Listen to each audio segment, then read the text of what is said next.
That's a gentleman, right? You hear a lot of stuff like that recently, you know, like, everyone's like, oh, believe the science. You've heard that throughout COVID, right? Trust the science will save you. Maybe science is saving too many of us. You ever stop and think about that? Sir, science won't save you if you leave. Okay, that's all right. No, you're gonna pass away. Have a good night. See, he's coming back. He knows. Trust the science, sir. Trust the science. And the reason I say this, that I don't trust the science, they gotta stop saving everybody. Maybe some of us let us go. 3 days ago, I read an article in the news, you probably read it also. A woman got attacked by 3 pit bulls. They ravaged her, they ripped her apart. They had to amputate both her arms. Ripped her face apart, her lips came off, everything. And then they showed up to this crime scene of mutilation. They were like, oh my God, let's save her. Let's save this mess of flesh and blood. That's my biggest fear in the world, is I wake up in the hospital one day, 3 months out of a coma, they're like, oh, Josh, congratulations, we saved you. Aren't you happy to be alive? Oh, I'm so happy to be alive. If you could just take me up to the roof so I could see the sunset. One more time. And they get you up to the roof. If you could just push me a little closer. There's a little obstruction over there. Just a little closer now. Thank you, and I roll myself. It's a suicide joke, folks. I was killing myself on stage to die in front of you. And it felt that way. All right, guys, let's bring the energy back up. Give it up for Shane one more time. He sleeps with no legs. Coming up next to the stage, we got the very funny, the hilarious. Coming up after, we got the great Ant Pascale. But coming up right now, give it up for Ivy Roman!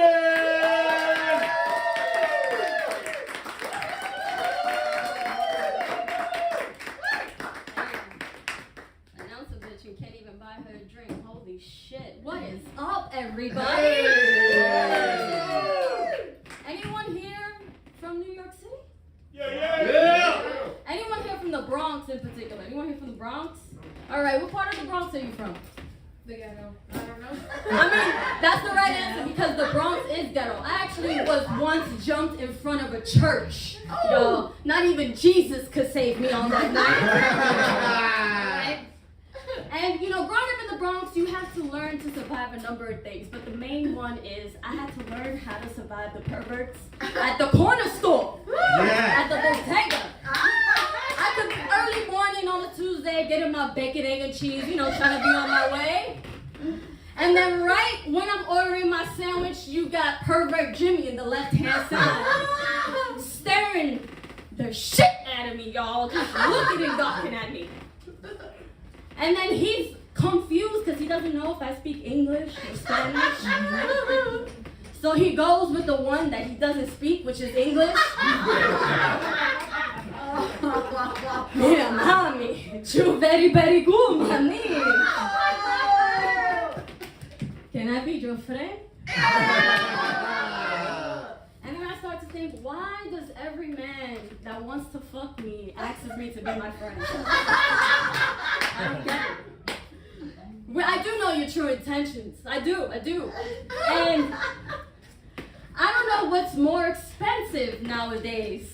Me waiting for my sandwich to be made, dealing with pervert Jimmy, or knowing that I got 5 minutes to catch MTA.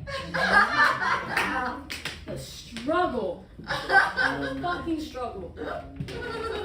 So then as I'm waiting for my sandwich, he gets more courage to talk to me. I haven't said a word to this man yet. Do you know the owner? He gives me beyond credit. And I'm like, this motherfucker gets beyond layaway?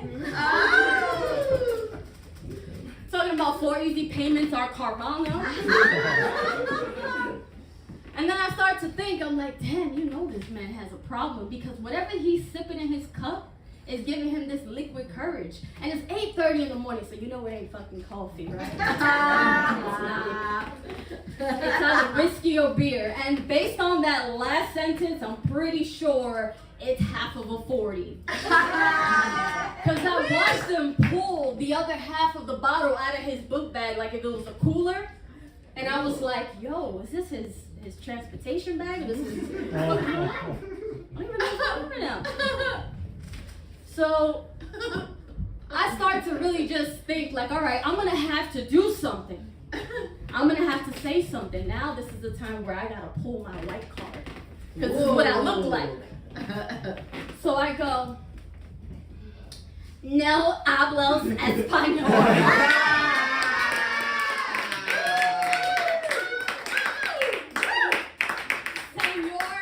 Señor, no Nintendo. Sega. I use the whole gaming system to talk to this man. Oh my god. And then I got out of that situation, but now I'm faced with a new tragedy, y'all. Shit. Because I don't know what's more expensive, gas or kids. Oh. Everyone around me is having COVID babies. Oh, yuck. Everybody's getting these little humans, and they're cute. They're cute. But I don't know about y'all, but I like my freedom. Yeah. And then, you know, my husband's cousin gave us a call like, we're having a baby. We're gonna have our first kid. I called my OB real quick. Hello? I need to schedule an appointment ASAP, please. Yeah. I'm trying to keep this uterus on lock and I need to replace this IUD because ain't no babies coming up in here right now. Yes. I'm a professional wrestler and comedian. Yeah! So if you didn't laugh tonight, I will kick your ass. That's my plan.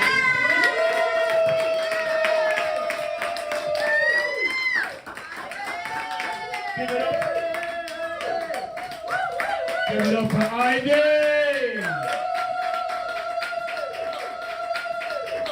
Wow. You're really good, Ivy. Really good. Maybe we could be friends. No español. No, ¿Qué? ¿Qué tú dices? No, yo ese Jew. Esta kosher. But Ivy, you're from New York City, huh? Shit's different now. You hear a lot of people complaining about the expensive gas to drive around the city and stuff like that.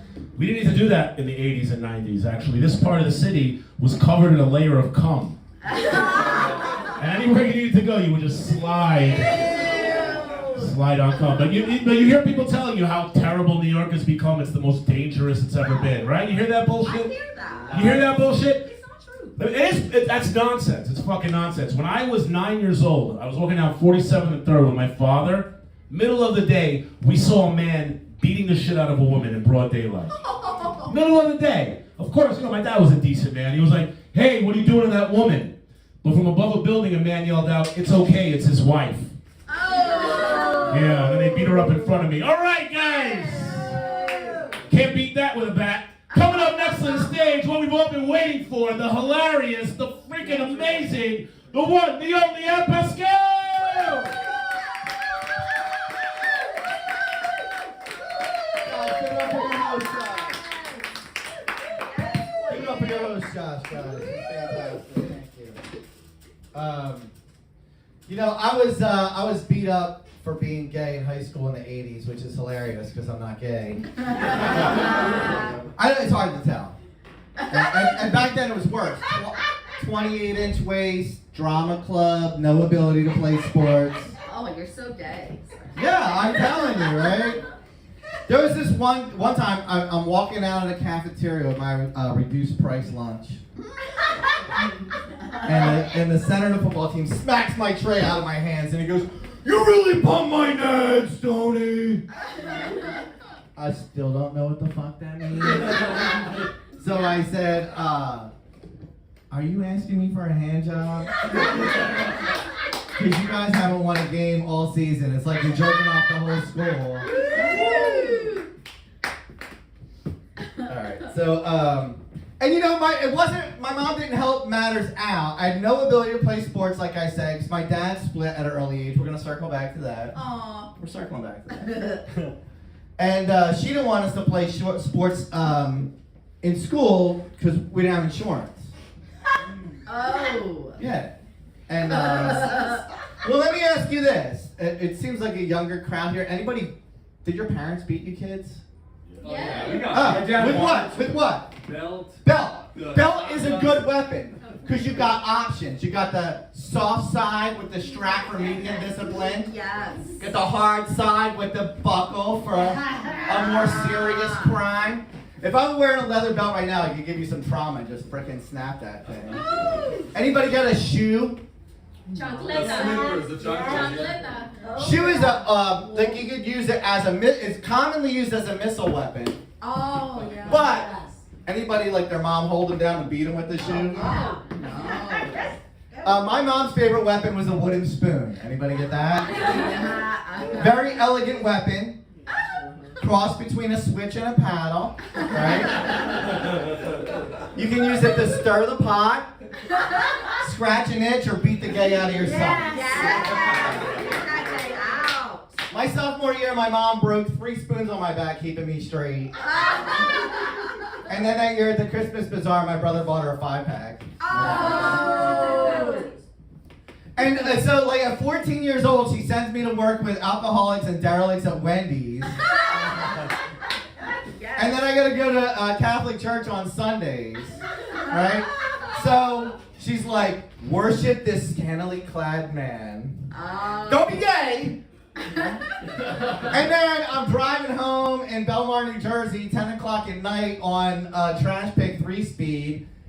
I'm surprised nobody molested my ass. I was a teen virgin who smelled like French fries. Ooh, yum yum.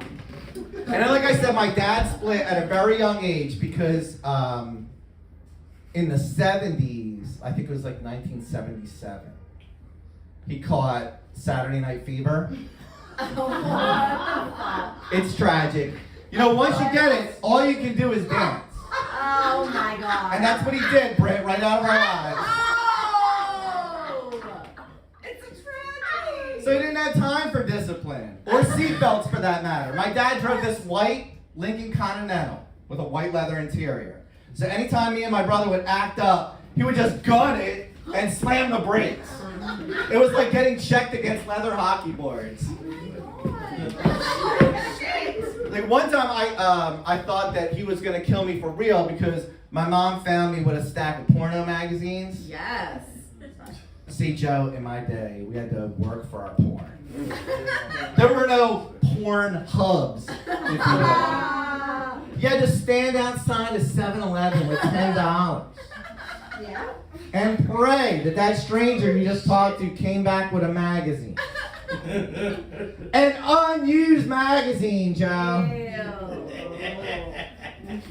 So anyway, my mom finds these pornos. She's like, your dad's gonna deal with this one.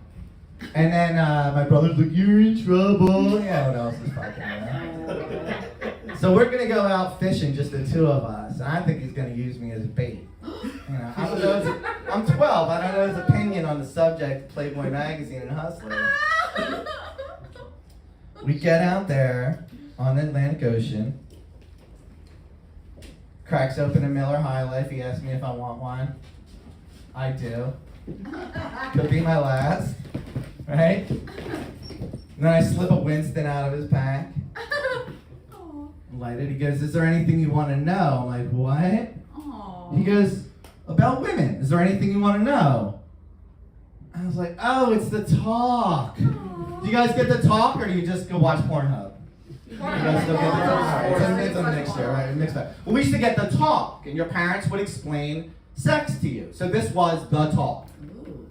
And he said something to me, Ivy, that I thought it stuck with me my entire married and dating life. And he said to me, her pleasure is your pleasure.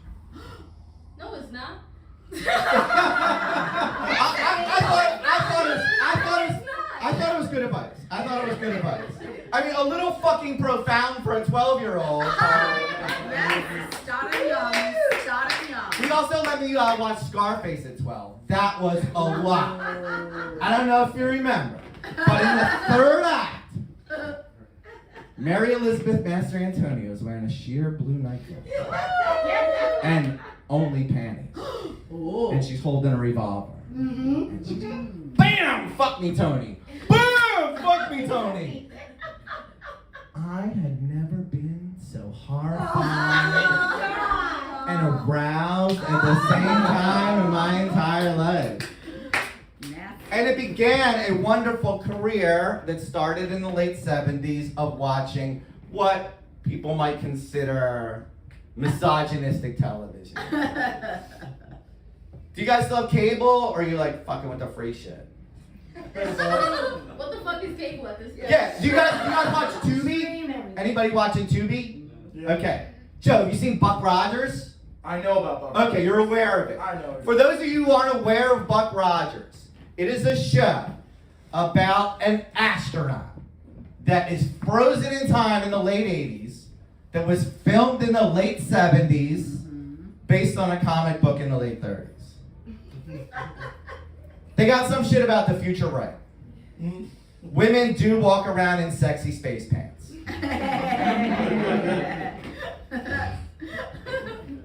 White men are still colonizing. Yes. And these robots are taking our fucking jobs. I was in, I'll leave you guys with this. I was in Giant food stores the other day. And they had this robot there, right? It looks like Gumby on a Roomba. Dinah, you've seen it, right? They say it's there to clean the floors. Why does it have a Battlestar Galactica Cylon on it? I know fucking facial recognition software when I see it. The CIA has their own fucking cable network, guys. And in this episode, it's called Socialist Shopping Spree, and they want to know just exactly what kind of tuna I'm buying. And they also have 24 access to the Walmart channel. All right, guys, I hope you've enjoyed this. I just wanted to tell you about a couple things before I get off stage. Britt, if you would stand up. Oh, yeah. I have merch. You guys can get a certified pre-owned girlfriend t-shirt with my logo on the back. I also have coffee mugs that say Pasquetti Presents Coffee. Those are both available at pasquetti.com/merch. You can catch me on YouTube at Pasquetti and Instagram. I want to thank Dee and Josh and the Producers Club so much for hosting me again. I'm going to be in a residency at the Tropicana in a show called AC Jokes this summer. That's why I want an opportunity to work out a longer set, so guys, please come see me either